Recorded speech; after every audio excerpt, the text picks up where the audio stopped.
Now here's another interesting video.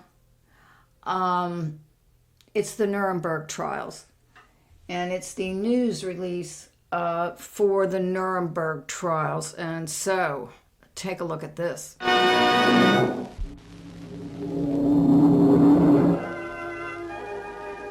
Attention!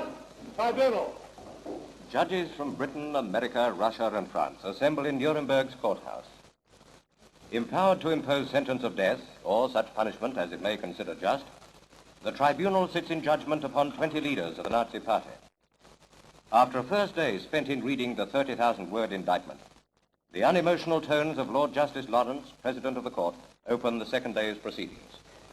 On Thursday, the 18th of October, 1945, in Berlin, the indictment was lodged with the tribunal, and a copy of that indictment in the German language has been furnished to each defendant and has been in his possession more than 30 days. So begins the case of humanity against the makers of war. The defendants to plead guilty or not guilty to the charges against them. Hermann Wilhelm Göring. Thinner, and without the notorious medals, the once mighty Nazi number 2 still postures in the limelight. While he waited in the dock, he wrote a statement which he tried to read before entering his plea. He said, "Before I answer the question whether I am guilty or not guilty," and that was as far as he got. Bevor ich die Frage des Gerichtshofes beantworte, ob ich mich schuldig oder nicht schuldig bekenne, I informed the court that defendants were not entitled to make a statement. You must plead guilty or not guilty. bekenne mich im Sinne der Anklage nicht schuldig. Furious, the one-time Reichsmarshal shouts, "I declare myself not guilty." And now Hess, the mentally hazy Hess, the lost memory man. Rudolf Hess.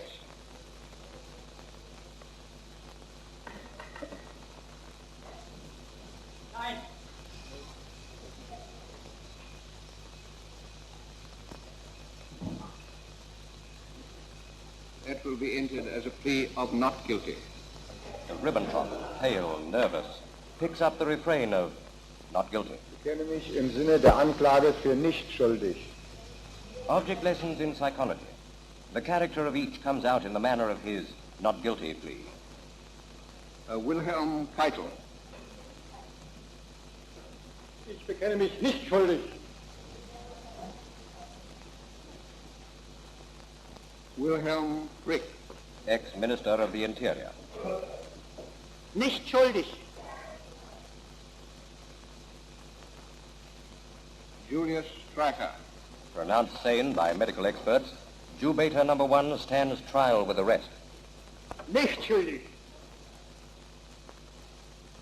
Walter Funk. This is Hitler's ex-economic advisor.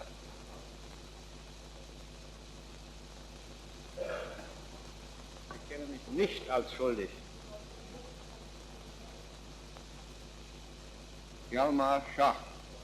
Hitler's money wizard varies the words, but still pleads not guilty.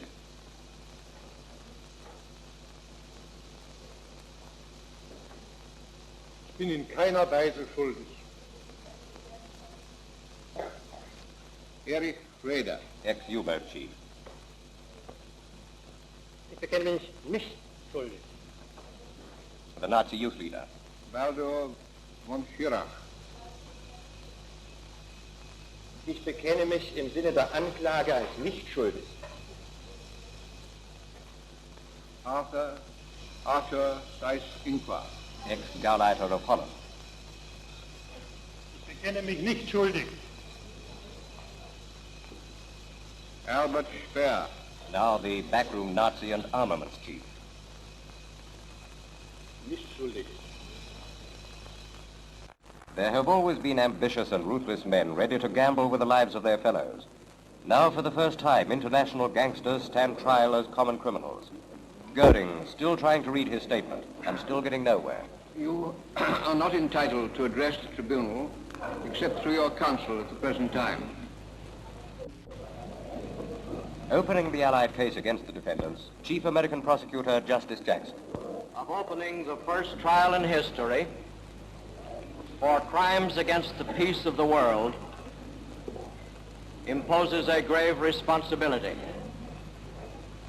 The wrongs which we seek to condemn and punish have been so calculated, so malignant and so devastating that civilization cannot tolerate their being ignored because it cannot survive their being repeated. Goering was still switching from glum despair to spells of clowning at the end of the second day's proceedings. But the lengthening lists of counts covered by the indictment left its mark on everyone but Hess, who showed little interest in anything. Goering wrote sheet after sheet of notes and suggestions for his defending counsel.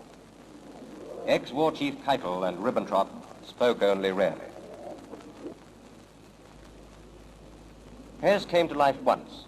Perhaps he'd forgotten to remember he'd lost his memory. On the third day, Major Coogan took over the prosecution. First, a brief reference to the history of the Nazi Party. The court will no doubt recollect that the National Socialist Party had its origin in the German Labor Party, which was founded on the 5th of January, 1919 in Munich. It was this organization which Hitler joined as 7th member on the 12th of September, 1919.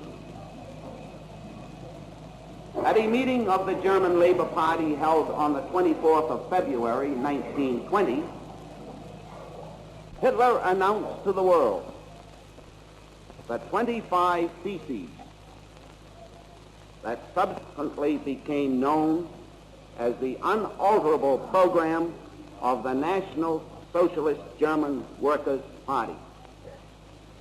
As a new religion, the faith of the blood, superseding in individual allegiance all other religions and institutions.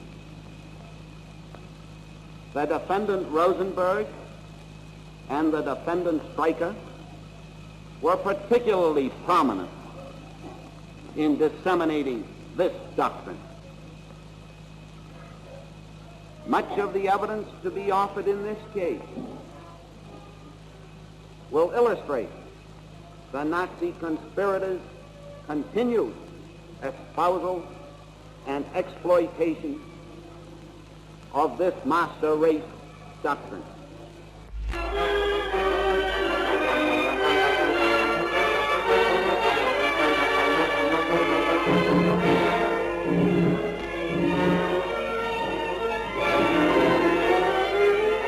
Imagination sickens at the crimes laid upon the accused, now stripped of the trappings of power. The world's writ has run to Nuremberg, and justice waits.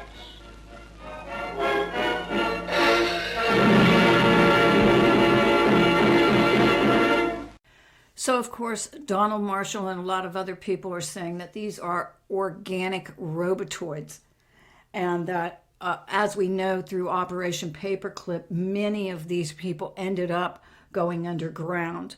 And so you notice that the announcer says that they are a little bit slower or doddering since they've been arrested, this and that. They've got problems. So I really think that this was a show for the world, just putting on a show for the world. And we know what was really going on. Now, I wanted to bring this up because